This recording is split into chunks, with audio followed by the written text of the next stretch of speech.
شکر خداوند منان ہے کہ اس نے ایک مرتبہ پھر ہمیں در حسین پہ حاضری کی توفیق عنایت فرمائی۔ خوش قسمتی ہے، خوش نصیبی ہے اور پاکیزہ ذہنوں اور پاکیزہ فکروں کی علامت ہے کہ بندہ حسین کو مانتا ہے۔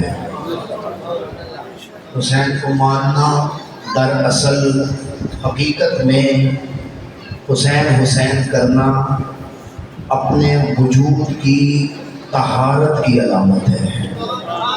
جو جتنا پاک ہوگا اتنا حسین کرے گا۔ اس میں فرقہ، مذہب، ملت، قوم، قبیلہ، رنگ، نسل، علاقہ کسی قسم کا کوئی تعصب نہیں ہے۔ بس اگر انسان کی دینت انسانی ہو تو وہ حسین کو یاد کرتا ہے۔ اس کے اندر انسانیت ہو، آدمیت ہو، اخلاق ہو، بندیائی ہو، پنجابی زبان کی بندیائی ہو تو وہ حسین کرتا ہے۔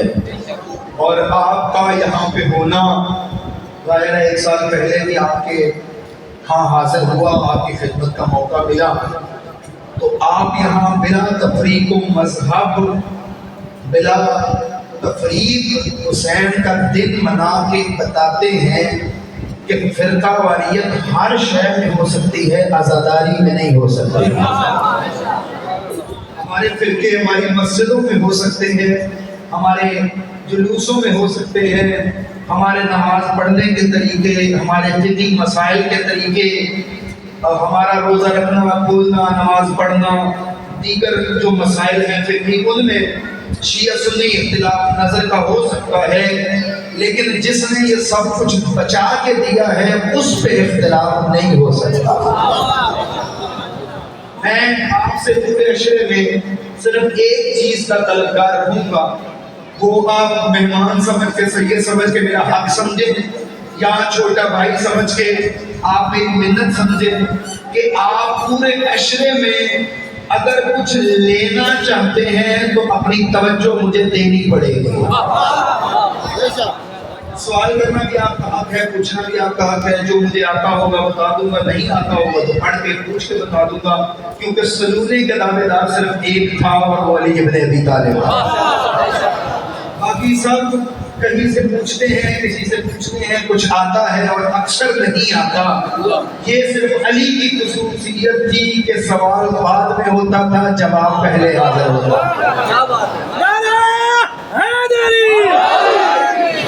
یہ صرف اور صرف فقط حیدر کرران، شیر کردگار، حجت جبار، ابواللہ اطہار صاحب ذوالفقار کی خصوصیت تھی کہ سائل سوال نہیں کرتا تھا، اور بعض دفعہ تو ایسا ہوتا تھا کہ سائل سوال پوچھنے آتا تھا، علی کہتے تھے رک جا، میرا حسن تیرا سوال بھی بتائے گا، تیرا جواب بھی بتائے گا۔ لہذا میں صرف آپ کی توجہ کا طلبگار رہوں گا کہ آپ توجہ ادھر ادھر نہ ہٹائیے گا، تاکہ ہم کوئی بات کر سکیں اور اس عزاداری کے مقدس وسیلے سے ہم کچھ ایسی باتیں کر گزریں کہ جو ہماری دنیا کے لیے بھی سعادت ہوں اور آخرت کے لیے بھی نجات ہوں۔ میں نے قرآن مجید فرقان حمید کی ایک آیت مجیدہ پڑھنے کا شرف حاصل کیا، اور وہ آیت آپ یوں سمجھ لیں کہ وہ آیت مجیدہ دراصل مسلمانوں کا نقطہ اتفاق ہے۔ وہ آیت مسلمانوں کا محور ہے۔ ارشاد ہوتا ہے تمہارے لیے رسول اللہ کی زندگی میں اسوہ حسنہ ہے۔ تمہارے لیے اگر کسی ہستی کی زندگی آئیڈیل ہے، نمونہ ہے، قابل اتباع ہے، قابل اطاعت ہے، قابل تأسی ہے، پیروی کے قابل ہے، یا کسی کے نقش پا پہ تمہیں چلنا ضروری ہے، تو وہ فقط اور فقط میرے رسول کی ذات ہے۔ صرف میرے آقا کی ہستی ہے کہ جس کے اوپر بلا چوچرا، بلا شک کیے، بغیر کوئی اعتراض کیے، جب بات آقا کی ہو تو آگے سے مشورے نہیں دیے جاتے، صرف سر جھکایا جاتا ہے۔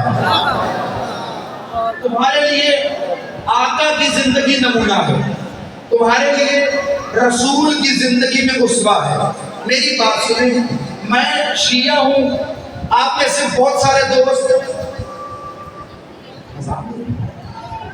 صلوات پڑھے بھائی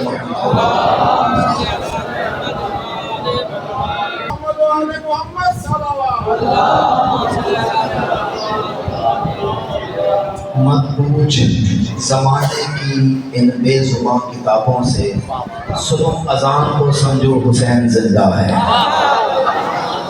میں یہ عرض کر رہا تھا کہ آقا کی ذات آئیڈیل ہے، آقا کی ذات مرکز ہے، آقا کی ذات محور ہے، آقا کی ذات بنیاد ہے، آقا کی ذات کی اساس ہے، آقا کی ذات پہ سب کا اتفاق ممکن ہے۔ میں شیعہ ہوں، آپ میں سے بہت سارے دوست اہل سنت مکتب فکر سے تعلق رکھتے ہوں گے۔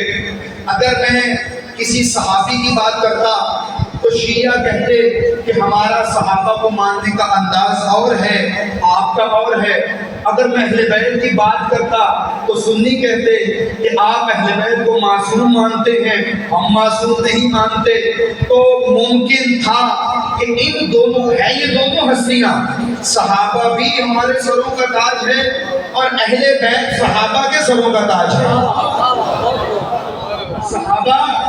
صحابی ہونا شرف ہے، صحابی ہونا عزت ہے، صحابی ہونا کمال ہے، صحابی ہونا تعظیم ہے۔